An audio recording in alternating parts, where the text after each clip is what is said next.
नमस्कार।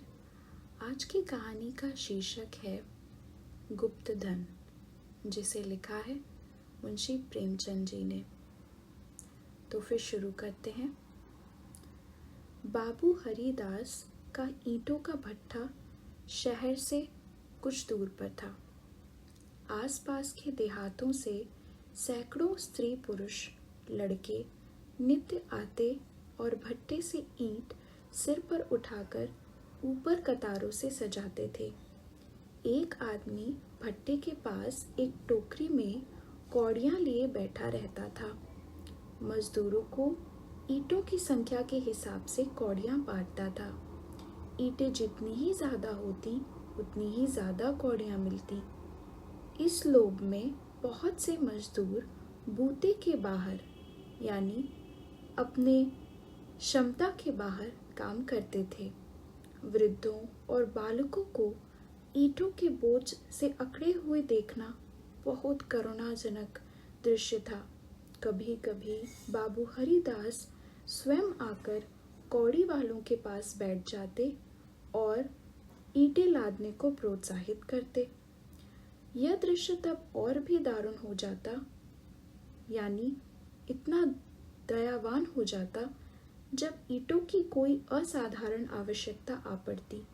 उसमें मजदूरी दुगनी कर दी जाती और मजदूर लोग अपनी सामर्थ्य से दुगनी ईंटें लेकर चलते।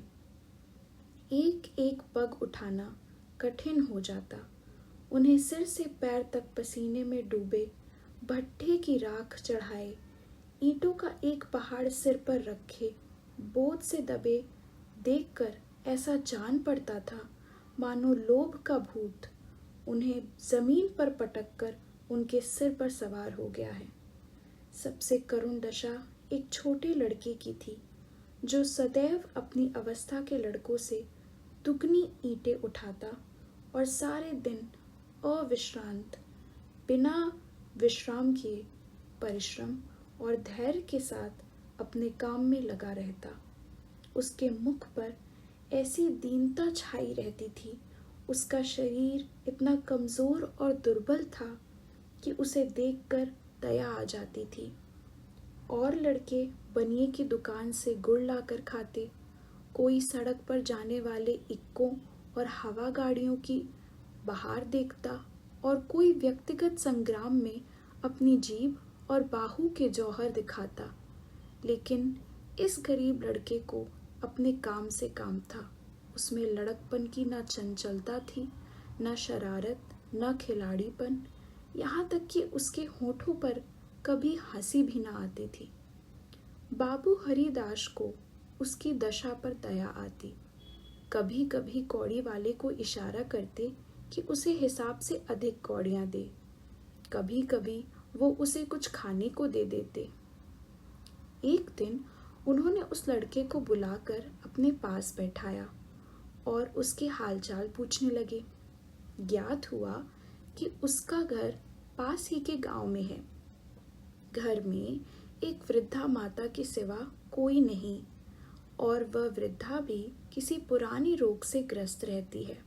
घर का सारा भार इसी लड़के के सिर था।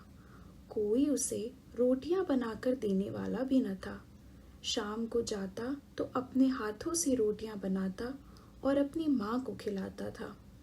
जाति का ठाकुर था।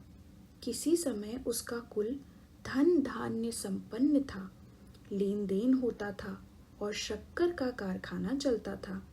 कुछ जमीन भी थी, किंतु भाइयों की लड़ाई और शत्रुता ने उसे इतनी हीनावस्था को पहुंचा दिया कि अब रोटियों के लाले थे।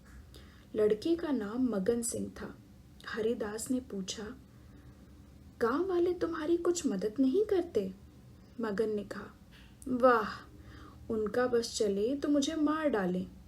सब समझते हैं कि मेरे घर में रुपए गड़े हैं। हरिदास ने उत्सुकता से पूछा, पुराना घराना है, कुछ ना कुछ तो होगा ही। तुम्हारी माँ ने इस विषय में तुमसे कुछ नहीं कहा? मगन कहता है, बाबूजी, नहीं, एक पैसा भी नहीं है।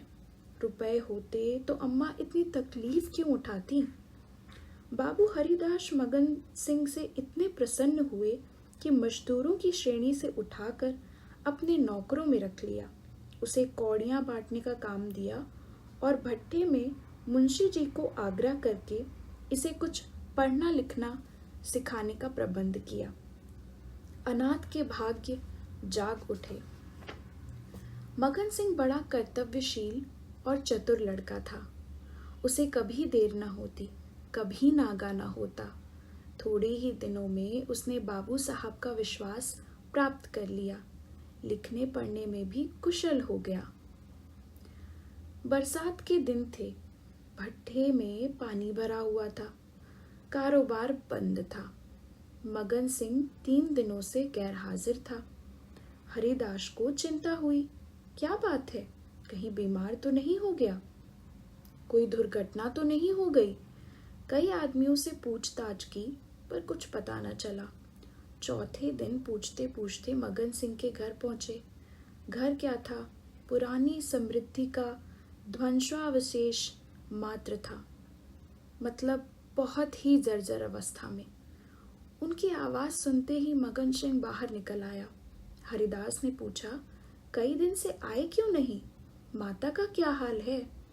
मगन सिंह ने अवरुद्ध कंठ से उत्तर दिया, अम्मा आजकल बहुत बीमार हैं, कहती हैं अब न बचूंगी। कई बार आपको बुलाने के लिए मुझसे कह चुकी हैं, पर मैं संकोच के मारे आपके पास न आता था। अब आप सौभाग्य से आ गए हैं तो ज़रा चलकर उसे देख लीजिए, उसकी लालसा भी पूरी हो जाए। हरिदास भीतर गए। सारा घर भौतिक निस्सारता का परिचायक था। सुर्खी, कंकड़, ईंटों के ढेर चारों ओर पड़े हुए थे। विनाश का प्रत्यक्ष स्वरूप था।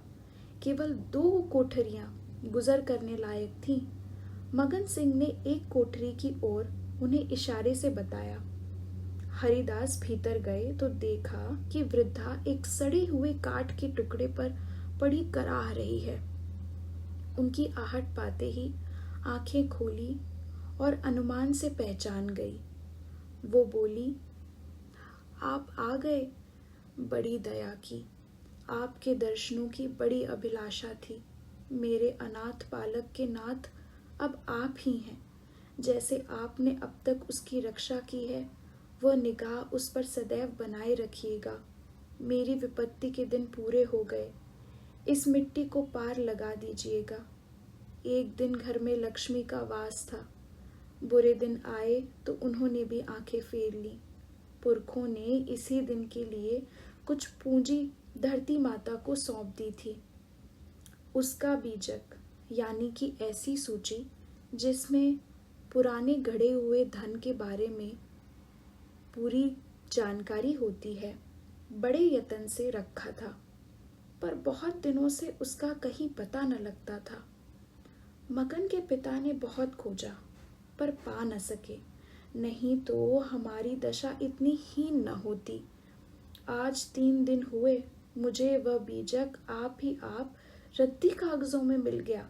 तब से उसे छिपा कर रखे हुए हूँ। मगन बाहर है। मेरे सिरहाने जो संदूक रखी है उसी में वह बीजक है। उसमें सब बातें लिखी हैं। उसी से ठिकाने का भी पता चलेगा। अवसर मिले तो उसे खुदवा डालिएगा, मगन को दे दीजिएगा। यही कहने के लिए आपको बार बार बुलवाती थी। आपके सिवा मुझे किसी पर विश्वास नहीं है। संसार से धर्म उठ गया है। किसकी नीयत पर भरोसा किया जाए भला? हरिदास ने बीजक का समाचार किसी से न कहा। उनकी नीयत बिगड़ गई।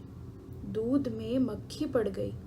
बीजक से ज्ञात हुआ कि धन उस घर से 500 डग पश्चिम की ओर एक मंदिर के चबूतरे के नीचे है। हरिदास धन का प्रयोग अब खुद करना चाहते थे, पर इस तरह की किसी को कानो कान खबर ना हो। काम कष्ट साध्य था। नाम पर धब्बा लगने की प्रबल आशंका थी, जो संसार में सबसे बड़ी यंत्रणा है। कितनी घोर नीचता थी। जिस अनाथ की रक्षा की, जिसे बच्चे की भांति पाला, उसके साथ विश्वासघात। कई दिनों तक आत्मवेदना की पीड़ा सहते रहे। अंत में कुतर्कों ने विवेक को परास्त कर दिया। मैंने कभी धर्म का परित्याग नहीं किया है और न कभी करूंगा। क्या कोई ऐसा प्राणी भी है जो जीवन में एक बार भी विचलित ना हो?